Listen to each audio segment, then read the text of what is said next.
In February of 1997, I acquired 378 issues of Banjo, Mandolin, and Guitar magazine, commonly known as the B.M.G.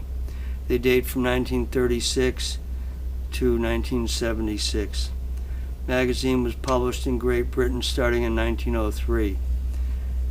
This collection was in Germany in November of 1996, and I bought it from an East Coast dealer, John Benunzio, in Rochester, New York, in February of 1997. This was before eBay, and so it was affordable. If it was on eBay, it would have cost me too much. I probably would have passed on it.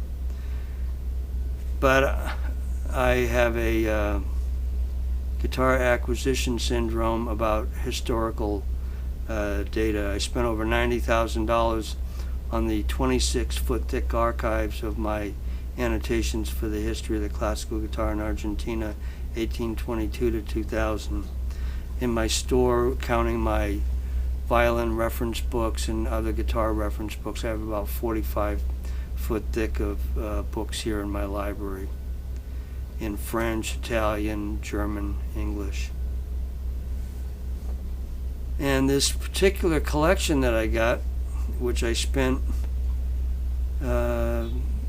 several weeks reading 11,000 pages, I should say browsing 11,000 pages. It came from the collection of James W. McNaughton, who was a 5-string banjo player. They're also known as zither banjos because there was not a 5th string peg as we know it in North America.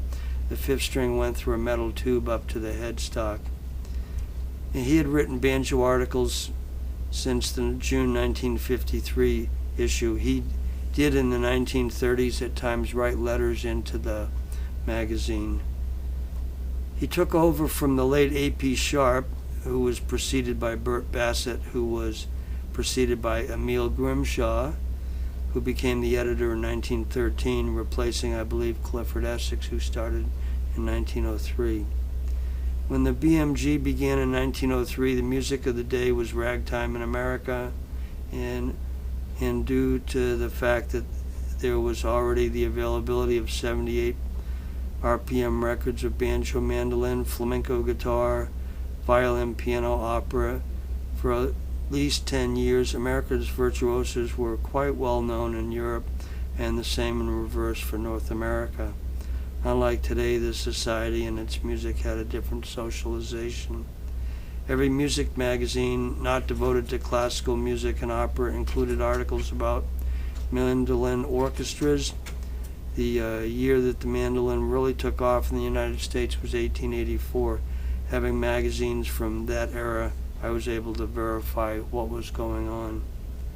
In the United States, there were tens to hundreds of towns that had mandolin and banjo orchestras at this time. Crescendo and Cadenza magazines from 1900 to 1935 had large photos, 1/3 of a page every month, and listed conventions in large cities where associations and competitions were held. In England alone, there were not less than 35 banjo, mandolin, and guitar clubs.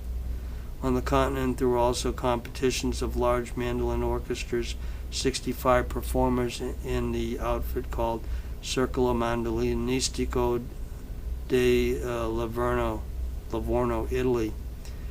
Virtuosos could immigrate from Italy to England and create a solid career teaching and performing in theaters, restaurants, recording, and publishing their methods and compositions. You have people like Mario Di Pietro, incredible virtuoso. Ivan Marantz went to Spain in 1955. He visited Marcelo Barbero, who passed away in 1956. Did some articles in the B.M.G. magazine. In 1958, John Williams' first LP was recorded using a spruce top Ignacio Fleta. In 1959, Ignacio Fleta's waiting list was 6 months long. Andres Segovia had already had his first Fleta at least a year, dating from 1958. In 1961, Fleta's waiting list was a year and a half long. In 1964 to 1965 period, the waiting list had grown to 4.5 years. Before going on, I should mention that these were the most expensive priced guitars available anywhere, but they were at hand. You could walk into Ive Morant's music store, and at times there may be two to choose from that were for sale. In 1972, Ignacio Fleta's waiting list had grown to 9 years, a length of time which would outstrip his own life, as we lost him 5 years later in 1977.